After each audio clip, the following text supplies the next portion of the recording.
Israel Iran যুদ্ধের ষষ্ঠ দিনে সংঘাতে নতুন মাত্রা। তেল আভিভ লক্ষ্য করে প্রথমবার ফতে 1 ক্ষেপণাস্ত্র, ফতে 1 হাইপারসনিক ক্ষেপণাস্ত্র নিক্ষেপ করল ইরান।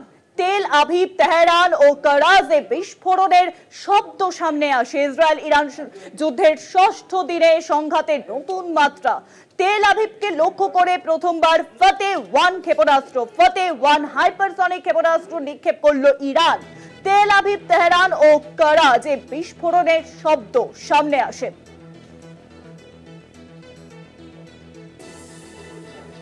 ইসরায়েল ইরানের যুদ্ধ ষষ্ঠ দিনে পড়েছে।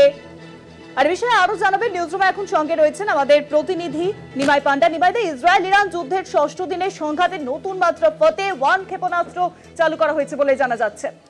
দেখো শুভাঙ্গী, প্রথম থেকেই যখন এই যুদ্ধ শুরু হয়েছে তখনই আঘাত এবং পাল্টা আঘাত তা কিন্তু তীব্রতা বাড়ছিল এবং ইসরায়েল যখন প্রথমবার আঘাত হানে ইরানের ওপর, তারপর থেকে ইরান তার প্রত্যাঘাত দিতে শুরু করে এবং তার মাত্রা এতটাই বাড়তে শুরু করে যে ইসরায়েল রীতিমতো ক্ষতবিক্ষত হতে শুরু করে। তাদের আয়রন ডোমকে ভেদ করে একের পর এক ক্ষেপণাস্ত্র ছুঁড়েছে এই ইরান। কিন্তু এবার একটা নতুন মাত্রা সংযোজন হলো যে এই প্রথম ইরান তাদের ফতে 1 যে হাইপারসোনিক মিসাইল রয়েছে তার হামলা চালালো এবং তেল আভিভ অর্থাৎ ইসরায়েলের রাজধানী তেল আভিভে সেই ক্ষেপণাস্ত্র হামলা করেছে ইরান।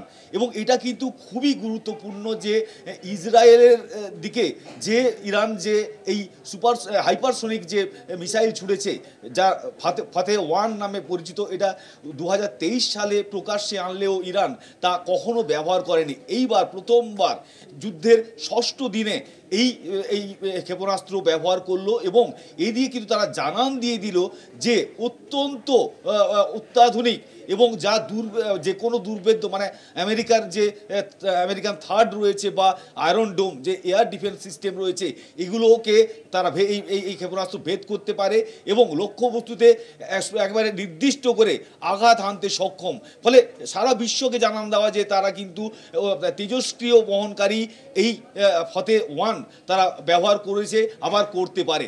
এবং এই যে উত্তেজনা ইসরায়েল এবং ইরানের মধ্যে যুদ্ধের যে উত্তেজনা সেটা কিন্তু বাড়তে শুরু করে গতকালই যখন নিঃশর্ত আত্মসমর্পণের কথা বলেন ডোনাল্ড ট্রাম্প। এবং শুধু তাই নয়, তারপর ডোনাল্ড ট্রাম্প G7 বৈঠক ছেড়ে চলে যান এবং উচ্চ পর্যায়ের একটি সামরিক বৈঠক করেন এবং তারপর উত্তেজনা আরও বাড়তে থাকে। কারণ একটা গুঞ্জন ছড়িয়ে পড়তে শুরু করে, তাহলে কি আমেরিকা এবার সামরিকভাবে সরাসরি ইসরায়েলের পাশে দাঁড়িয়ে যুদ্ধে নামবে?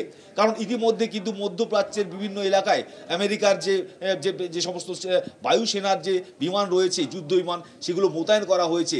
কিন্তু তার মধ্যে এই একটা চরমে পৌঁছে গেল এই ইসরায়েল ইরান যুদ্ধ এবং এখানে ইরানের এই ফতে 1 হাইপারসোনিক মিসাইলের ব্যবহার কিন্তু এই উত্তেজনাকে আরও নতুন পর্যায়ে নিয়ে গেল। শুভাঙ্গী, হিমায়দা, তুমি আমাদের সঙ্গে থাকো। ইসরায়েল ইরান যুদ্ধের ষষ্ঠ দিনে সংঘাতের নতুন মাত্রা।